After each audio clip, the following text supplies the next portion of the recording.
జమ్మూ కాశ్మీర్ పూంచ్ జిల్లాలో పాకిస్తాన్ సైన్యం కాల్పులు జరిపింది. 5 ప్రాంతాల్లో పాక్ సైన్యం కాల్పులకు తెగబడింది. ఈ కాల్పుల్లో 3 మృతి చెందారు. అందులో 9 నెలల చిన్నారి కూడా మృతి చెందినట్టు తెలుస్తోంది. ఇదే అంశానికి సంబంధించి పూర్తి సమాచారం మా కరెస్పాండెంట్ విజయసారథి అందిస్తారు.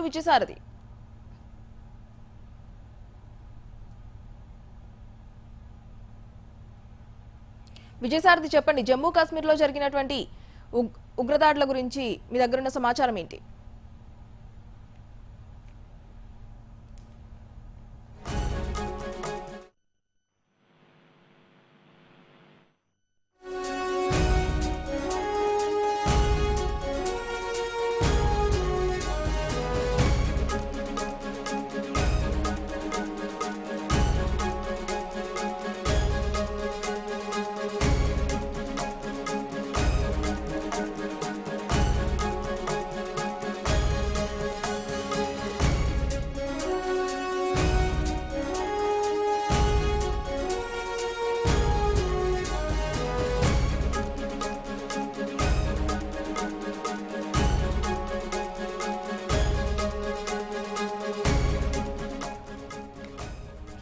జమ్మూ కాశ్మీర్ పూంచ్ జిల్లాలో పాకిస్తాన్ సైన్యం కాల్పులు జరిపింది. 5 ప్రాంతాల్లో పాక్ సైన్యం కాల్పులకు తెగబడింది.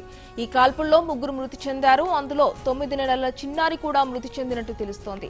ఇదే అంశానికి సంబంధించి పూర్తి సమాచారం మా కరెస్పాండెంట్ విజయసారథి అందిస్తారు. విజయసారథి, ఒక పైన శాంతి మాత్రం పట్టిస్తున్న మరోవైపు దాడులు తెగపడటం అనేది పాకిస్తాన్ కొత్త ఏం కాదు. అక్కడ అభినందన వాళ్ళ చేతిలో ఉన్నప్పుడు పైకి శాంతి అంటూనే, రాత్రికి అప్పచెప్పేస్తుంది అంటూనే నిన్న ఉదయం నుంచి కూడా అక్కడ ఎర్రవసి వెంబడి కాల్పులు ఎలా జరుగుతుందో మనం చూస్తూనే వచ్చాం. ఇప్పుడు లేటెస్ట్ గా కూడా పూంచ్ సెక్టర్ లో ఈ పని మొదలెట్టింది. అక్కడ కాల్పులు భారత సైన్యం మీదకి, సరిహద్దు గ్రామాల మీదకి కాల్పులు మొదలు పెట్టింది. దాంట్లో మొత్తం 3 మృతి చెందినట్టుగా తెలుస్తుంది. వాళ్ళలో 9 చిన్నారు కూడా ఉండడం అనేది అందరి మనసుని కలిసివేస్తూ వస్తుంది. పరిస్థితి అక్కడ ఇంకా ఉద్రిక్తత చాలా తీవ్రంగానే ఉందని తెలుస్తుంది. ఎలాగైనా సరే ఇండియాను ఒక యుద్ధకాముక దేశంగా నిరూపించాలనే తాపత్రయంలో ఇలా రచ్చగొట్టే పనులు పాక్ వరుస పెట్టి చేసుకుంటూనే వస్తుంది. ఇష్టం వచ్చినట్టుగా ఎల్ఓసి వెంబడి మొత్తం సెక్టర్లు ఎన్ని ఉన్నాయో అన్ని సెక్టర్ల దగ్గర ఏ కాల్పులు చేయడం, ఎలాగైనా భారతదేశం యుద్ధాన్ని దిగేలా చేయాలనేది పాకిస్తాన్ ప్లాన్ గా కనబడుతుంది. అందులో భాగంగానే ఈ రోజు జరిగింది. అక్కడ ఇప్పటికే మొత్తం దాదాపు సరిహద్దు నుంచి ఒక 10 కిలోమీటర్ల లోపు మెయిన్ గ్రామాలన్నింటినీ ఖాళీ చేశారు. పూంచ్ సెక్టర్ దగ్గర ఎలా చేయడంతో ఇప్పుడు అక్కడ కూడా ఖాళీ చేసే పనిలో పడ్డట్టుగా తెలుస్తుంది మన సైన్యం.